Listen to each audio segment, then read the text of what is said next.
UP में उपचुनाव को लेकर तमाम सियासी दलों ने कमर कस ली है। बीजेपी जहां लगातार मीटिंग कर लोकसभा चुनाव के डैमेज कंट्रोल में जुटी है, तो वहीं एसपी और कांग्रेस एक बार फिर बीजेपी को कड़ी चुनौती देने के लिए तैयार हो चुके हैं। गठबंधन के पीडीएफ फॉर्मूले से निपटने के लिए बीजेपी अब दलितों को साधने में जुटी है और इसके लिए नई रणनीति भी बनाई गई है। दिखाते हैं आपको इसी पर एक रिपोर्ट।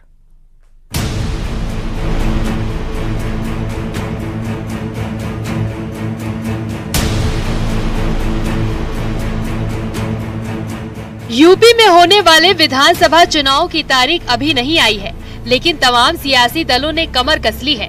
बीजेपी के राष्ट्रीय संगठन महामंत्री बीएल संतोष यूपी में कम सीटें आने की समीक्षा के साथ उपचुनाव की 10 सीटों की तैयारियों का भी जायजा ले रहे हैं। लखनऊ में बीजेपी राष्ट्रीय संगठन महामंत्री बीएल संतोष ने दलित मंत्री और नेताओं के साथ बैठक की।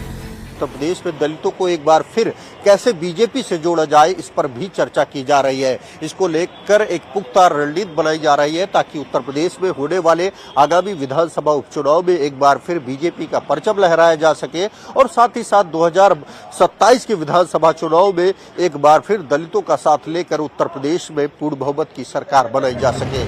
इन लोकसभा चुनाव में बीजेपी की दलित वोट बैंक से पकड़ ढीली हुई है। ऐसे में बीजेपी दोबारा दलितों को साधने की कवायद में जुटी है। यूपी में कम सीटें आने की वजह पर मंथन। बीएल संतोष ने दलित नेताओं से लिया फीडबैक। दलितों को बीजेपी से जोड़ने के एजेंडे पर बनी रणनीति। दलितों को बीजेपी से जोड़ने के लिए विशेष अभियान चलेगा। दलित मंत्रियों नेताओं को अहम जिम्मेदारी सौंपी जाएगी। आज इस बात पे मंथन हुआ कि समस्त वंचित समाज को भारतीय जनता पार्टी ने समर्थन देने के लिए बहुत सारे कार्य किए। इनको आगे बढ़ाने के लिए, इनको अगले ऊंचे स्तर पर ले जाने के लिए क्या क्या होना चाहिए, संगठन के अंदर क्या होना चाहिए, सरकार की नीतियों को कैसे बेहतर करना चाहिए, इसके ऊपर सुझाव मांगे गए।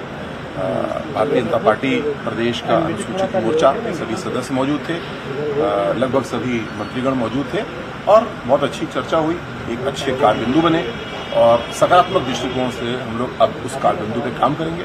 हम एक अच्छे पायदान पे हैं, हमने अच्छा परिणाम दिया, लेकिन हम उससे संतुष्ट स्वयं नहीं हैं, हम उसको और ऊंचा लेके जाएंगे। संसद का सत्र खत्म होते ही अखिलेश यादव लखनऊ में विधानसभा उपचुनाव के लिए कमर कस रहे हैं। अखिलेश ने अपने उपचुनाव के लिए सीटों और कैंडिडेट को लेकर अपने संगठन और नेताओं से फीडबैक लेना शुरू कर दिया है।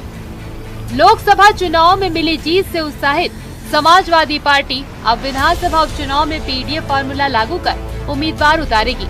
एसपी इस खास रणनीति से यूपी में भविष्य की राजनीति में खुद को मजबूत करने की तैयारी में है। कि समाजवादी पार्टी लगातार बाई इलेक्शन को लेकर बैठकें कर रही। कल भी आदरणीय अखिलेश यादव जी के नेतृत्व में जिन जगहों पे बाई इलेक्शन है उन जिले के नेताओं को, संगठन के लोगों को बुला के वार्ता की गई। जल्द ही समाजवादी पार्टी इन जगहों पे जो विधानसभा क्षेत्र है वहाँ प्रत्याशी घोषित करने का काम करेगी। समाजवादी पार्टी समझती कि उत्तर प्रदेश में समाजवादी पार्टी भारतीय जनता पार्टी को बाई इलेक्शन में हराने जा रही है। लोकसभा चुनाव में पीडीएफ फॉर्मूले से एसपी ने 37 सीटें जीती हैं। इसके साथ ही एसपी देश की राजनीति में बड़ी पार्टी बनकर उभरी है। समाजवादी और कांग्रेस के गठबंधन ने दोनों को नई संजीवनी दी है। कांग्रेस को लोकसभा चुनाव में अच्छी संख्या में दलित वोट मिला है।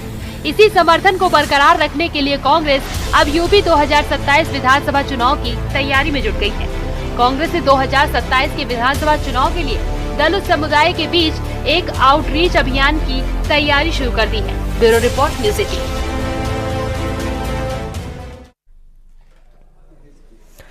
हाथरस सत्संग कांड में 3 सदस्यीय न्यायिक जांच आयोग की टीम ने कई लोगों के बयान दर्ज किए हैं। लोगों ने न्यायिक जांच आयोग कमेटी के सदस्यों को अहम जानकारी दी। घटना स्थल पर आंखों देखा मंजर बयां किया। घटना स्थल से जुड़े वीडियोस भी टीम को उपलब्ध करवाए हैं। पीडब्ल्यूडी गेस्ट हाउस के कमरे में स्थानीय लोगों से टीम पूछताछ कर रही है। डॉक्यूमेंट्स वगैरह मांग लिए, क्या कुछ जांच कहाँ तक पहुंची? हमने पूछताछ की है सबसे, क्योंकि ऑफिशियली हम जब नोटिस जारी कर देंगे तो हम वो सब रिकॉर्ड करेंगे आगे। सारे ऑफिसर्स के जो भी संबंधित होंगे, जो पब्लिक के लोग होंगे, जो प्रेस के लोग होंगे, क्योंकि उसी से हमें मदद मिलेगी। Then we will proceed further. ठीक है। इधर हाथरस घटना पर बाबा के वकील एपी सिंह ने कहा कि घटना एक सोची समझी साजिश का हिस्सा थी। सोची समझी साजिश के तहत बाबा को बदनाम करने की कोशिश की गई है। भगदड़ करते समय भगदड़ के पीछे भी उनका एक कारण था कि उन्होंने जहरीला स्प्रे, जो नशीला और जहरीला स्प्रे था, उनके यहां हाथों में लगा हुआ था। जहरीला स्प्रे के इतने बड़े स्प्रे जैसे करते हैं, वो इस तरह जहरीले स्प्रे, नशीला स्प्रे यहां लगा हुआ था और ऐसे 10 से 12 लोग थे लगातार लगे हुए। उन्होंने इस तरह से ऐसे उसको ऑन कर रखा था, दबा रखा था, जिसकी वजह से वो अपना भाग रहे थे सामने कि उन पर वो असर ना करे।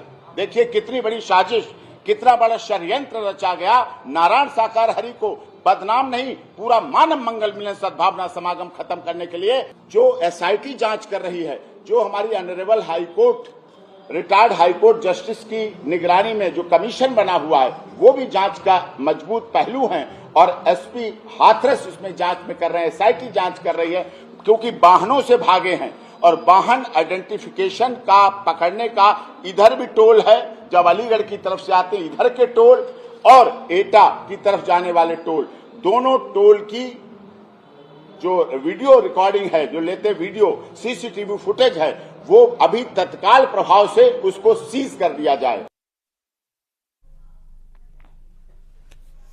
हाथरस हादसे को लेकर सियासत जारी है। नेता प्रतिपक्ष राहुल गांधी ने सीएम योगी को चिट्ठी लिखी। चिट्ठी में हाथरस हादसे को लेकर मुआवजा बढ़ाने की मांग की गई है। साथ ही दोषियों को सख्त सजा की भी मांग की है उन्होंने। चिट्ठी में राहुल गांधी ने पीड़ितों से मिलने का जिक्र भी किया है।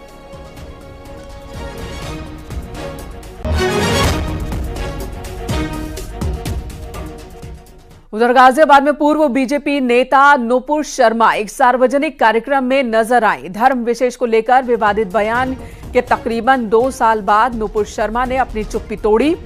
बीजेपी के पूर्व नेता नुपुर शर्मा ने हिंदुओं को हिंसक बताने वाले राहुल गांधी के संसद में दिए गए बयान पर बिना किसी का नाम लिए बगैर ही पलटवार कर दिया है।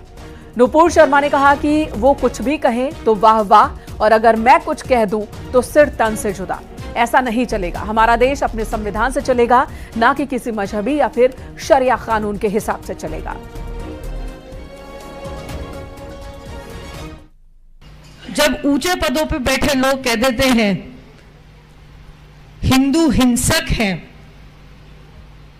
ऊंचे पदों पे बैठ के लोग कह देते हैं कि हिंदू सनातनियों का नरसंहार कर दो, दो बात कहूंगी। जो मैंने देखा है पिछले 2 साल में, सनातनियों का नरसंहार करने की कोशिश की गई, क्योंकि शायद व्हाट्सएप पे, फेसबुक पे कुछ लिख दिया और कुछ ऐसा उल्टा सीधा नहीं लिखा। और अगर हिंदू हिंसक होता तो एक हिंदू सनातनी बेटी को इस सुरक्षा घेरे में अपने ही देश में अपनी आजादी गवा के रहने की नौबत नहीं आती। करो तो वाह वाह, मैं सत्य भी कह दूं तो सर तन से जुदा, ये मेरे देश में नहीं चलेगा। मेरा देश भारतीय संविधान से चलेगा, किसी मजहबी कानून या शरिया से नहीं।